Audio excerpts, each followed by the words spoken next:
Alright guys, we've got the diffs pulled apart at the moment. Our next step will be working on these diffs and the suspension and trying to get the chassis rolling.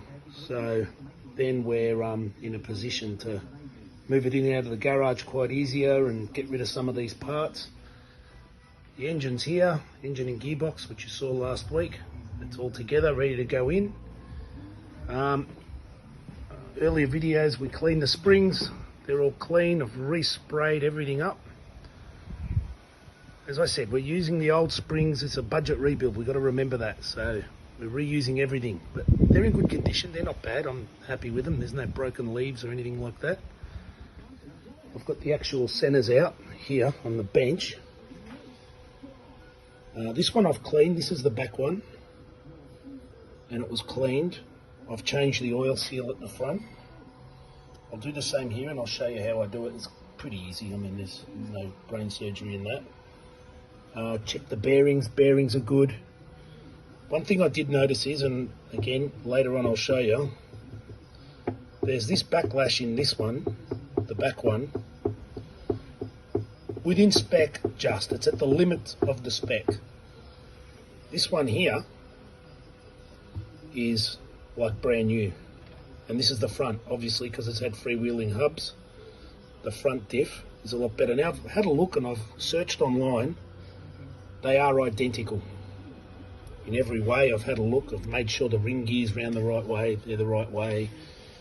It's set up identically. So I'm going to put the front center on the back and the back center on the front, because we're not going to be doing a terrible amount of four-wheel driving.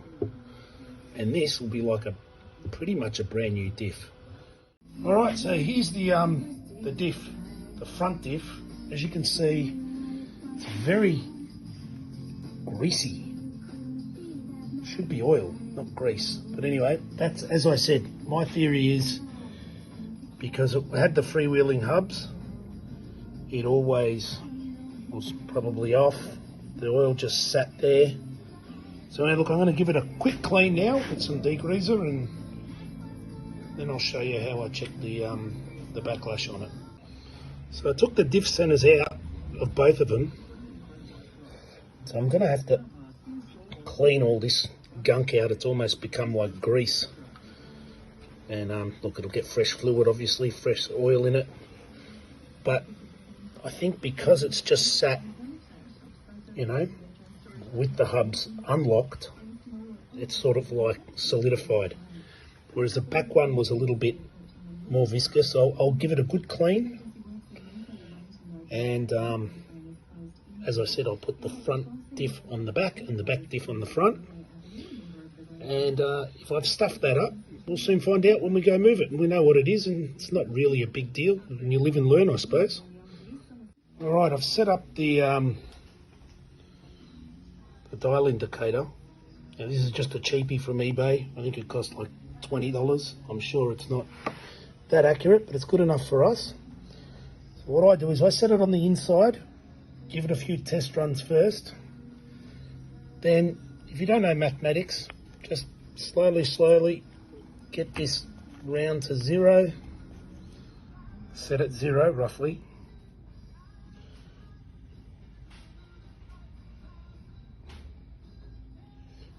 See, if you're not careful, that's moving and giving me a false reading. So I will try and get it with one hand. Hang on a minute. There you go. About 20. It's moving again. Anyway, look, it's well within spec. You've got a fair amount of play in there. I mean, a fair amount of like non-wear in there. It's like probably halfway through its life, if that. So when I pulled the half shafts out of this car, the seal spacer, someone had hit it with a hammer of some description, because it obviously leaked and the brake linings were absolutely full of oil.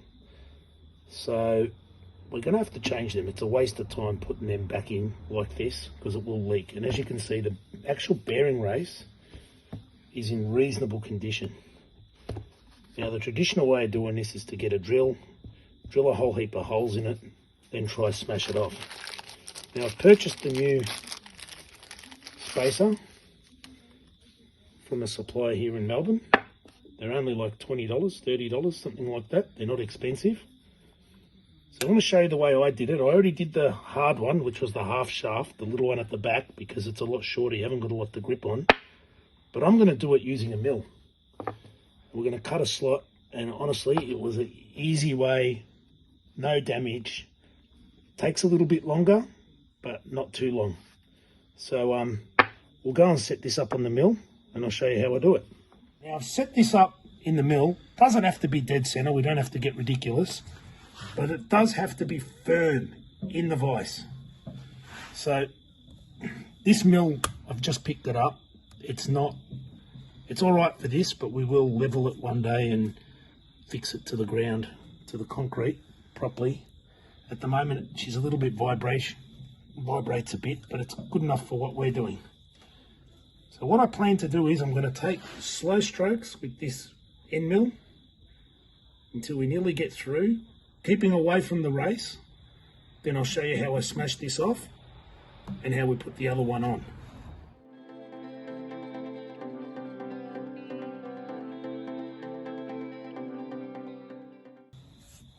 And I've left it a bit shy of the bearing race and a bit shy there.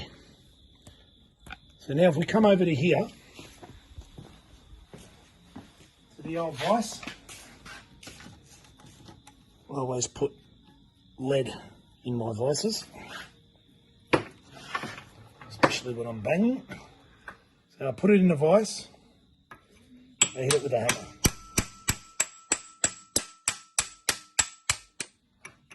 Probably could have gone up a bit more. Let's do a couple of them. Let's see if that comes off. Yep, I got it off. So that's an easy way to get it off. Don't touch the bearing race. There we go. Done. So that one's off now. And you can see how manky it was. That's not ideal. That would have leaked. So someone's tried to get it off. It was a pretty shit attempt, I've got to say. Hitting it with a hammer achieves nothing. But now we're over here, we've got our new one. So really important that you set yourself up before you start this, because this is going to involve heat and it's going to involve, you know, one chance of getting it right.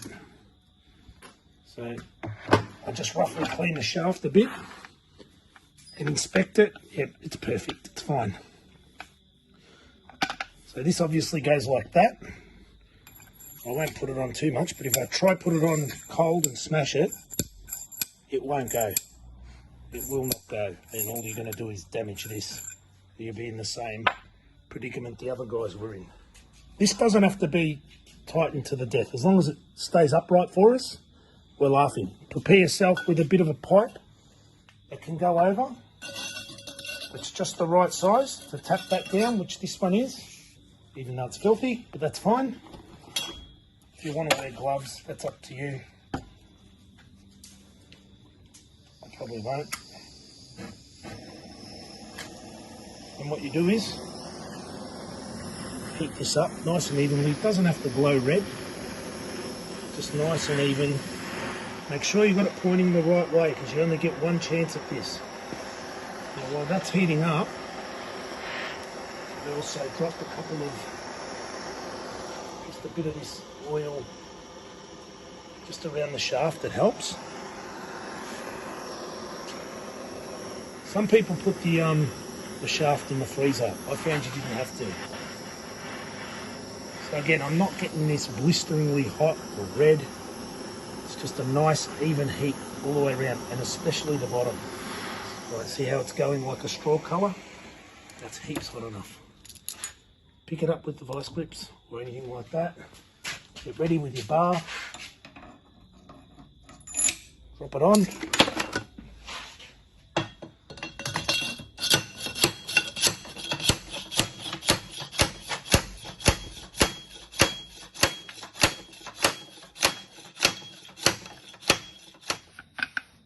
Okay, as you can see, once it was heated, went on quite easily. Now we've got a brand new oil seal spacer. It's in. That still works fine. Yeah, we're all good. So what are we up to at the moment? I'm going to make a tool to insert the new bushes into the chassis. I tried with some M10 all thread and some M12 all thread, and it was a waste of time. So I've got some real stuff here. I don't know what it is. It's pretty heavy duty. I'm going to mill it down. I've made a stopper so the bush actually doesn't get damaged. So that'll go there. We can go as tight as we want. We will never damage the bush. Then here we'll put like another washer that can slip.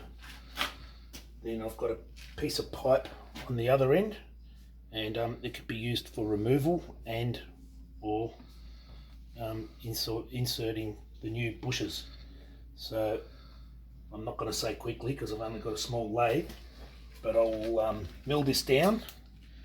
I'll put some type of nut on the end of that so this is removable, because it's the only way you're going to get it in. Then we'll try put a bush in and we'll see how we go. Shouldn't take too long.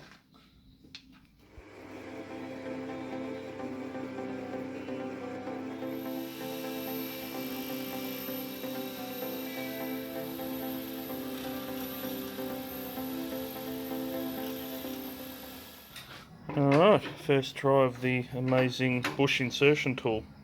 Let's see how we go.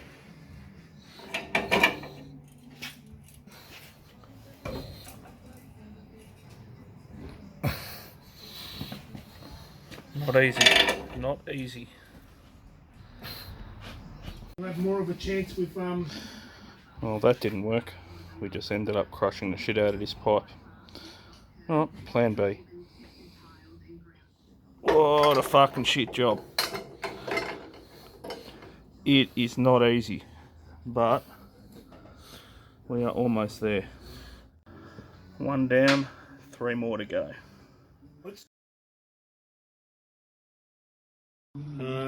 Actually put the old hubs on, if you remember that video from about a year ago. They're finally on. I did scratch them and all that, but I'll just touch them up. They're going to get scratched anyway when they're on the car. I'm quite happy with the way they turned out. They work. I've tried them out. They all lock the hub. Managed to find one power lock hub sticker because these were missing. In my travels, hopefully I will find another one. I'm sure I will. The rear is all done, ready to go. Now I've just got to put the final freewheeling hub on this side, and then we'll be right to put these on the car. Nice shiny diffs that Adolfo's been working on. They look better than new. Just finishing up the other side, just mucking around with the brake. And then the plan is, now that the bearings are in, we're going to hang the springs and hang the front and back diffs. Exciting times.